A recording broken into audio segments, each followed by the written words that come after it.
Kulungan ng bagsak ng isang 59 anyos na babae ng Cabanatuan City, PNP matapos magtangkang ipuslit ang ilegal na droga sa loob ng kulungan.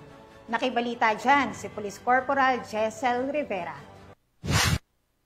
Isang babae ang nahuli ng Cabanatuan City PNP matapos ang tangkang ipuslit ang hinihinalang shabu sa loob ng custodial facility ng Cabanatuan City Police Station. Ayon sa investigasyon ay dumalaw ang suspect sa kanyang nakakulong na asawa sa nasabing istasyon.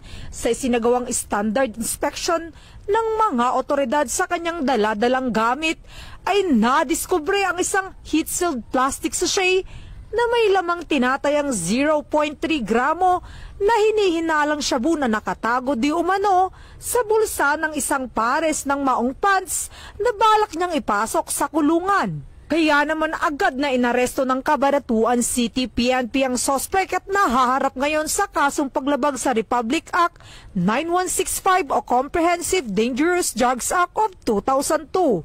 Sa isang pahayag ay iginiit ni Police Colonel Heril Daguit Bruno, Provincial Director ng Nueva Ecija Police Provincial Office, na hindi nila kukonsintihin ang pagpasok o paglaganap ng iligal na droga sa loob ng mga kulungan.